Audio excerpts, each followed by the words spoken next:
Okay, so here we're going to talk quickly about cryptocurrency and gaming and regulation. There's a lot to get through. I want to try and get through as much substantive material as possible. So I don't know if there's going to be time for questions. If there isn't, then please obviously come see me and we can discuss it. So here's my contact information if you have any questions afterwards. And then, of course, I'm obliged to say that while I am a lawyer, I am not your lawyer. So just keep that in mind. You know, none of this presentation obviously is legal advice. Okay. Cryptocurrency is heading into the mainstream, so is gaming on the blockchain is actually something that's growing. Transactions are increasing. 16 of the 21 million Bitcoin have already been mined as of December of last year. And 150 ICOs raised over $3 billion just in 2017, and it's going to be higher than that this year. So new access to funds, new regulations are coming. And so just as an order of operations, this is what we're going to talk about, the definition of crypto from a regulatory perspective, US securities perspective, including exchanges, currency, negotiable paper, and the other regulatory issues. We're going to talk about FinCEN and gambling, which are of particular importance to the gaming community. And then if we have time, we'll do specifics about conducting your offering. I'm a former SEC attorney. I've run 2 companies. I have an exit. I've been all over the place in entrepreneurship and in this particular space. I currently advise companies. That's where I'm from. So a very quick word. I don't know if you've actually seen this yet, but a case called Murphy versus Ncaa just came down from the Supreme Court. And it struck down PAPSA, which is the Professional and Amateur Sports Protection Act. So basically what this means is the federal rule prohibiting sports betting and sports gambling in states has been overturned. That doesn't mean that it's now legal in all the states. That just means that there isn't right now a federal rule that says that you can't have sports betting except for like Nevada and 3 other states. So it's not clear yet whether or not there's going to be another federal regulatory scheme that takes its place, or whether the federal government is going to say you guys are all on your own, all the states can make their own rules. I would bet on regulation, but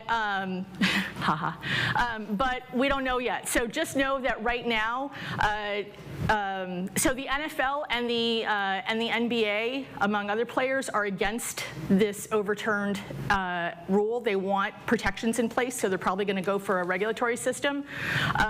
That's a lot of money against having a free-range system, just to let you know. But if you have invested in FanDuel or DraftKings, you're in the money, man. Go, just leave. Go enjoy yourselves. Okay, so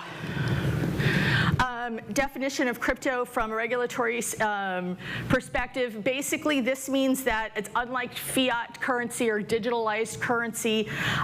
Virtual currencies don't represent a claim on value. The currency itself is the value.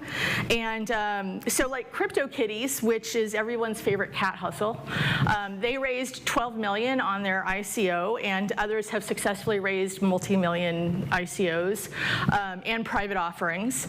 And more are coming. But of the 902 ICOs that occurred in 2017, 142 failed at the funding stage. 276 have since failed, so that's a 46% failure rate. And then an additional 113 ICOs are called semi-failed. They basically this number is no longer connected. Like they're flatlining in terms of communication. So that means that there's about a 59% failed or failure in the making rate for ICOs. So just know that you read about the really successful ones. You don't read about the failed ones. Make sure you're doing them well. So because the SEC for more than a year has said, wow, there's a lot of fraud going on, you guys should really regulate yourselves, and we're basically a bunch of like anti-authoritarian snurts, and we were like, well, screw you, no. And then the SEC was like, screw you back, we're going to come down and issue some subpoenas. So more than 800 subpoenas have gone out, and that was starting in February of this year. And it's information requests, and it's actually now coming from two different parts of the SEC, from the Office of Compliance and Enforcement, two different groups of people who all have the power to sue. And they're asking for information related to ICOs and pre-sales. Suspicion right now is that it also has to deal with people who issued SAFs, those simple agreements with future tokens. If any of you have Cooley as your counsel, you should come see me. And SAFs are not really okay, actually, right now. So. Okay, so in February also, the SEC actually charged and began prosecution of the Bitfunder exchange, which has actually been shut down for more than 4 years. So just because you close your ICO or just because your company isn't running anymore doesn't mean you're not liable. It's very important to remember this, that there's not like a date where I have the cash and I am free now. They're like, yay, you have the cash, you can pay everyone else. So they basically stated that platforms that engage in an activity of a national securities exchange, regardless of whether or not it involves a digital asset, tokens, or coins, must register with the SEC. This is important later on because we're going to talk about the fact that some of the platforms that you guys are creating in gaming may be considered an exchange. So just note that they're right now looking at things that can be deemed exchanges, and I'll go into that a little bit further. So US investors that are accredited, which is defined by the SEC as having over a certain amount of income or assets, they can basically do whatever they want. The SEC is not there to protect them. They are there to protect everyone else who doesn't have enough money or theoretically couldn't afford to lose the money. So when you're dealing with syndicates and things like that, the big issue there is you've got a lot of people that can be in those syndicates that aren't necessarily accredited. So let's talk about really quickly, there's two big areas of fraud that are happening right now, even in legitimate companies. This means that you guys are running legitimate operations, you're trying your best.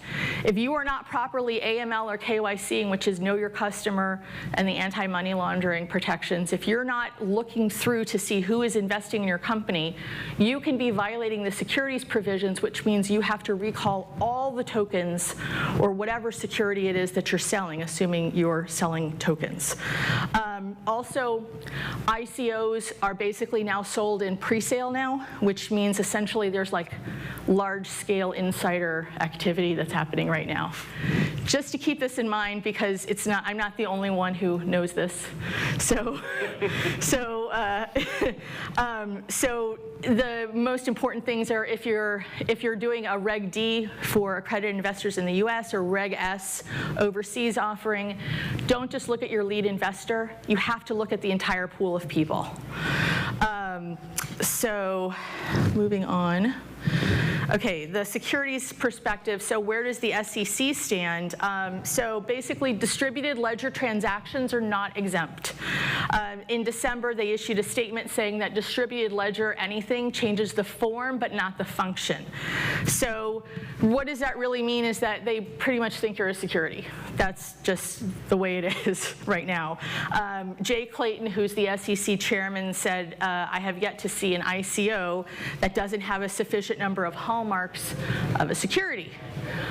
Unless, of course, you are offering Bitcoin or Ether, no word on ERC20s, or the 700 series for collectibles. No word yet on whether or not those are included in this exception. And they didn't actually define why these two are exceptions. They just said, accept those. So for people who have come to me and said that, oh, it's going to be just like Bitcoin Bitcoin or whatever, like that doesn't mean anything because we don't know why the SEC exempted these. There's just no clear sign. I honestly just think it's so it's so widespread right now, they just have a hell of a time trying to rein in anybody.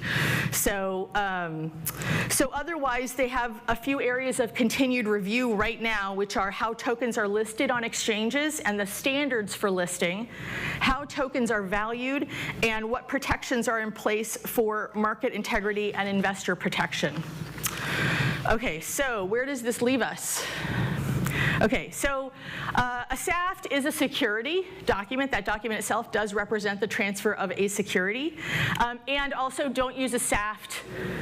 It's a long discussion. We don't have time for it. I'm happy to get into it. But people who are telling you that's fine are they want your money in advance, very likely. So currently, there are 0 registered exchanges or ICOs. There was a company called Ncaa that halted and returned all the funds when the SEC required registration for their transaction. And what that shows is that even with the best of intentions, the SEC Enforcement Division will still pursue you and give a cause of action for your token holders, right? So if it's a class of equity or a security class, the people who hold it can also get a right to sue. So having some utility does not necessarily make it a safe haven from registration. There was this long discussion right now between, is it a utility or is it a security? That argument is by and large dead. The argument now is it a security or is it currency? But for the most part, just because you have some level of utility doesn't mean that you're not a security. People are really confused about the DAO regulatory letter that came out and what that means, and a lot of people talk about well, we failed the Howey Test, so here we go, the Howey Test, so we're not a security. First, the Howey Test is just one type of security, which is called an investment contract. There are so many other kinds that are securities that are not the Howey Test. Also, if you are a security under the Howey Test, it just means that you are not, you either have to have an exemption from registration or you have to register, right? You have to register your offering or you need an exemption from that registration. So this is really all the Howey Test is, which is you have a passive investment of value, usually cash, in a common enterprise with the expectation of profit, which means you're getting money from somebody who doesn't intend to operate in the company. The more they are essentially users of your platform, as opposed to the people who have your tokens are using your platform as opposed to just investors, the less likely it is that that token is a security. So the closer you are to post MVP, the closer you are to having people airdropping essentially tokens to users, the less likely it is. I'm not your attorney, by the way. I know you're videotaping this. Just want you to know that. The less likely it is that that you're going to be deemed a security. So the farther and more speculative the investment is, and if you're raising money to try and build out a game that you have maybe only a white paper for, the more likely it's considered speculation and an investment. So also, are you trading one coin for another coin? So one crypto for another, and this can include just Bitcoin to your token or another coin, or if you've got a trading of coins on your platform. There are some tax implications that may occur. That like-kind exchanges can be made for various things, but right now there isn't really a tax exemption for this, so you may be looking at a tax implication for fiat to your first currency and the first to second currency. So make sure you talk to a tax attorney if you're talking about any sort of exchanges between cryptos. Also, note that if your existing or future coins or tokens are deemed securities, then coin trading on non-registered exchanges, so if you're using one of those crypto exchanges that aren't registered, those are also unregistered securities transactions. So you need to make sure that you're trading on the right exchange also. So trading on gaming and crypto, so if you're trading things like skins or coin assets, this could be deemed a securities exchange. It's possible. So especially if that trading is external to your game. Okay, that's fun. So on exchanges, so yeah, there's. Are they going to swoop in? I'm going to talk more about it, and I am not in charge of swooping, so I couldn't actually. My friends say yes. But there are a couple of major regulatory issues, not just with the SEC, that come into play. So with the Bitfunder prosecution, they basically determined that crypto exchanges need to be registered, and crypto is generally a security. So so that's basically what that one prosecution has basically determined this particular policy that they're following. So they also said that using exchanges for crypto exchanges is misrepresentative, and they say that all investors should use only SEC-registered exchanges. There are several exchanges right now that are in the process of registering with the SEC. There is also the separate area of registration of exchanges that are the Reg CF portals, those crowdfunding portals that are limited to $1 million raises per 12 months. That is there's a whole separate thing of who is going to, where the registered exchanges are. Right now there are none, but some are coming through. I know, it makes it more fun. Some are coming through, including T0, so just watch for that to happen within the next 6 to 12 months. Okay. On hedge funds, so quickly, if you're looking to raise money from hedge funds right now are one of the things that the SEC is looking very strongly at. And basically, if you're in their portfolio, you are not immune from prosecution. And one of the reasons they're going after exchanges and hedge funds is because that allows them to look at all of those companies held in those, that are listed on the exchange and that are listed in the portfolios of these hedge funds. So, so just be aware if you're dealing with a hedge fund that deals with does some sketchy investments. That opens you up to liability too, just because, not from what their actions are, but the SEC is going to look at everything that hedge fund is doing, including your company. So know your investor as well. Okay, currency negotiable paper. So transferability and value are the most important concepts here, but crypto is more like it's a contractual consideration, which is a volatile area in the US. So okay, if crypto, so there's an issue that I'm just going to lay out here because it is possible if there's too much resistance within the crypto community, Congress does actually have the power to solely mint currency and determine its value. It is possible if there's a lot of resistance, Congress could come down and say, crypto can't exist because it's a currency. We are the only ones that have the ability to mint and determine the value of currency. Therefore, none of it is legal in the US. I don't think that's going to happen, but that's like the card that they have if there isn't some compliance. Okay, so there are a ridiculous number of institutions that have all claimed sole jurisdiction over cryptocurrency. So it's really fun. Okay, and they have contrary opinions, which makes it even more fun. Okay, so several states like Arizona and Wyoming have come up with their own regulatory schemes. To the extent that they relate to things like state property tax and stuff, that's fine. But to the extent that they're trying to create some sort of federal regulatory structure, like you're not a security, that is not going to work. The federal government is basically just going to create something that overrides all of that. So I would urge you not to rely on these too heavily. Okay, The CFTC, the Commodities Future Trading Commission, also declares its sole jurisdiction over all virtual currencies. The OCC, which is the Office of the Comptroller of Currency, which is part of the Treasury, part of the Fed, also says that it's involved in jurisdiction. The federal courts have gotten involved. The IRS also says it has jurisdiction over this, and FinCEN says it has jurisdiction over this. So they have interesting and conflicting opinions about what crypto is, and it's quite interesting to see right now there's kind of a turf war going on.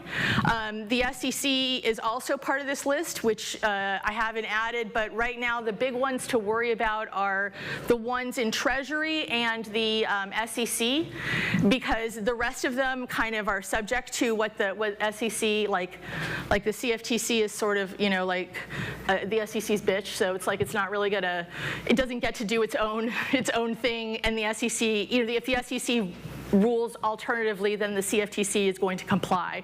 So the most interesting thing is that the IRS has said that cryptocurrency is property, like a security.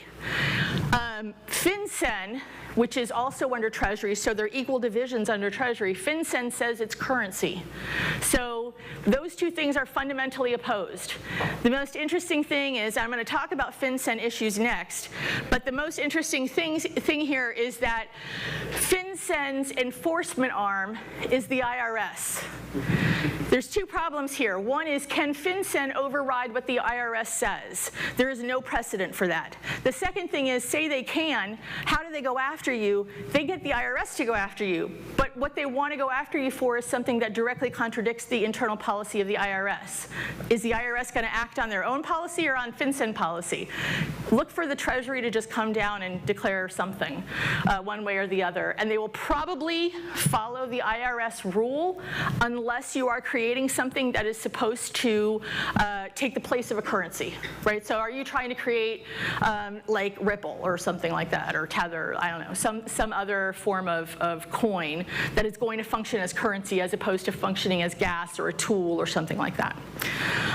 So for FinCEN and gambling. Okay, so for FinCEN, basically they claim that under the Secrecy Act, it's a very long list, and I don't know that we have time for me to go into this in detail, but essentially if you're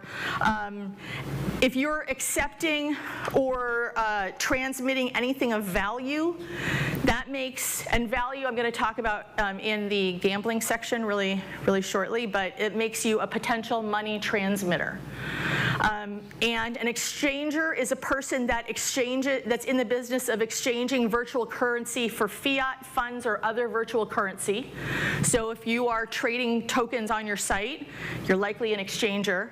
An administrator is a person who's in the business of issuing or redeeming currency, virtual currency, as part of what they're doing. So if you're creating your own token, you're likely also an administrator.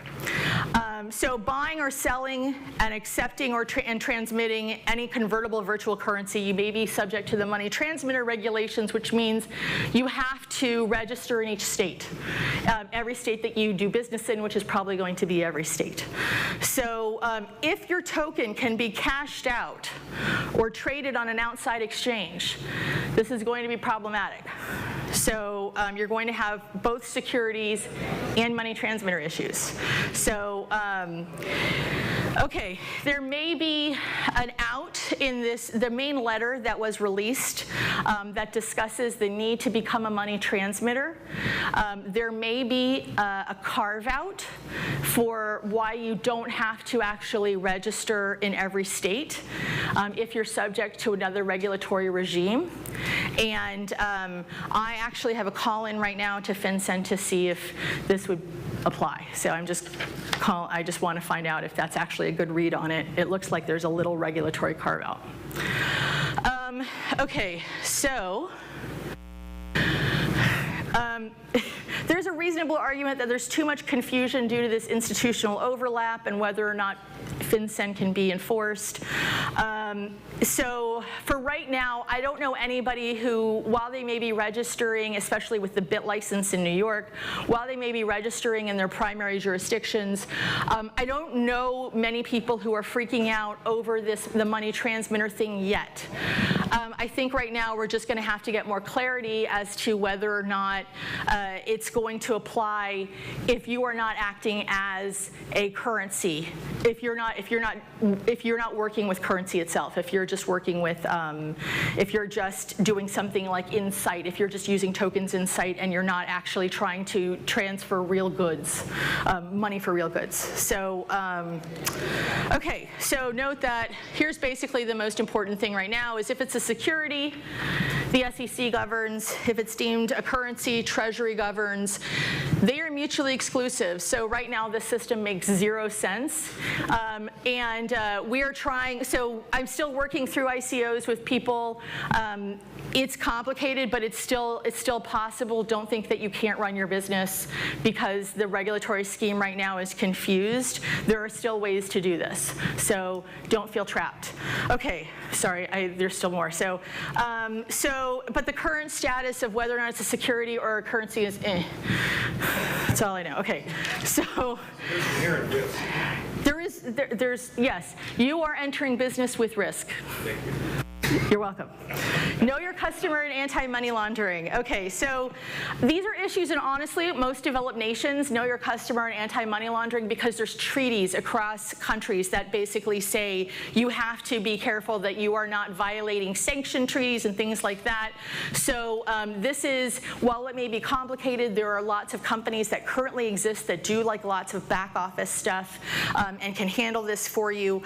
The really interesting thing to note is that in no other non-banking transaction is anti-money laundering required to be shown. So if you're running a strict gaming platform or another platform that doesn't regard currency, the mere fact that it's a digital currency doesn't mean that you should apply banking regulations, and that's what they're trying to do right now. I suspect law is going to come in that calls that overreach.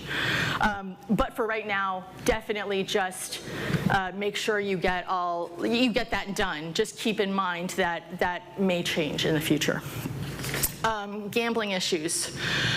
Okay, so state gambling laws vary.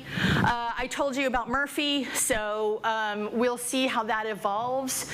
Very likely there's going to be independent states who allow various sports betting, aside from casino gambling, but then some federal regulation will come in probably a couple of years, because that's how long it takes, in order to have some sort of regulatory scheme. So right now you're still limited to whatever the states allow.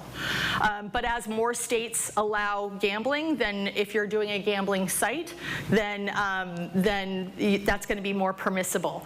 Gambling is staking or risking something of value on the outcome of a contest of chance or contingent event not under the person's control or influence, on an agreement or understanding that the person or someone else will receive something of value in the event of a particular outcome. So for example, if you pay to get into HQ, the trivia site, which you don't right now, but say you did, you had to pay a token to get in, that would be gambling.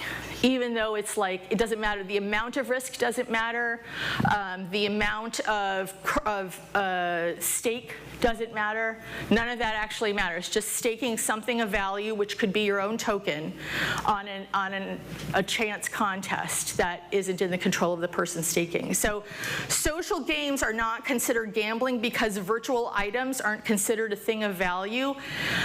However, this is likely to change, or at least become clarified, because there are now arguments out there that proof of work is itself valuable. So the fact that you're operating on a blockchain platform could be considered enough value that gets gaming into the gambling arena. Unsanctioned secondary markets, though, where your terms of service prohibit transfer of these virtual items, doesn't change the fact that there's it's still not considered gambling. So just because you have an unsanctioned secondary market and your terms of service have explicitly prevented, say you can't possibly trade things on a secondary market, and a secondary market develops anyway, that doesn't mean that you've suddenly gotten into gambling. So, but make sure your terms of service are updated with that. Virtual worlds are particularly susceptible to the existence of a marketplace combined with staking for a chance to win something else. Virtual worlds are particularly susceptible to being considered gambling. So note that gambling isn't just casinos. It's a much larger context. Okay, so I don't know if we have time to do this. Okay, conducting your offering. Sorry, I don't mean to run over someone else's time. Oh, so here's the definition of gambling. Okay, conducting your offering. So here are some red flags right now from the SEC, which is, if you say you have guaranteed high investment returns, please don't do that. I mean, I still see that of like, guaranteed 200x, within 6 months. Come on, I mean, you're just basically saying sue me right now. That's okay, so unsolicited offers, so talking to people that you have not expressed interest previously, something that sounds too good to be true. Buying right now, T0 got in trouble for that, so it's one of the reasons they got a subpoena. Using unlicensed sellers, make sure that your sellers are either broker-dealers or people who are who have an exemption. There's a lot of exemptions, you can ask me about it later. And not having net worth or income requirements or other investment limitations. Anybody can do it. Posting randomly on Telegram groups, hey, I've seen incredible stuff here. It amazes and makes me sad. So please just don't do it. Okay, all right, your offering. Is your coin or token a security? If it's not, hooray for you! Go be merry and have fun.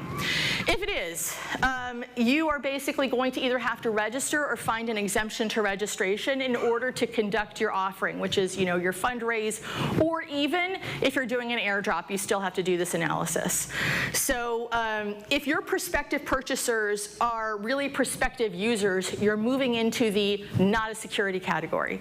If your token doesn't leave your platform at all, especially for another marketplace, you are likely in the not a security category.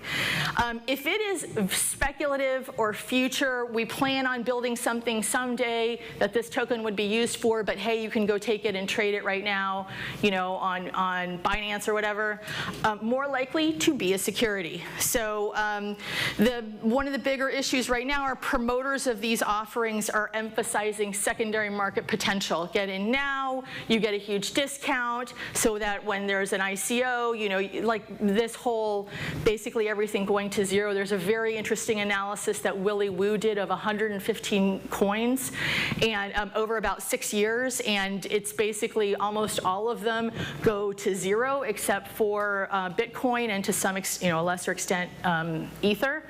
But of course they're artificially propped up because you have to purchase them usually to get into a secondary coin. But in order to prevent this and provide stability for the market overall, it's really important, not just for the regulations, but it's really important that you provide your tokens when you have something real to offer. If you have a security, right, so usually there's an S1 or there's another exempted offering.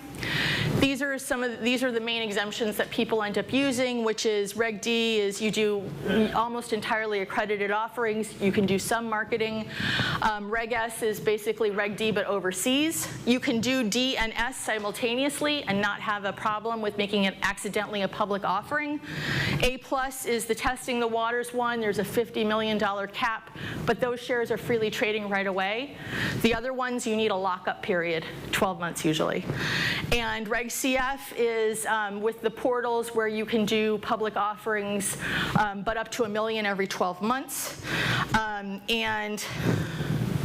Okay, so the SEC has a list of information it's specifically requested and some additional items that it implies that it wants. I created a modified offering document and a white paper template sort of, and if you're interested in, working with me for that, then I'm happy to do that, but it's kind of a lengthy list of stuff. And if it's a security, all investment professionals and firms who offer, transact in, or advise regarding your token or coin have to be licensed or registered. The end. Go and sit down.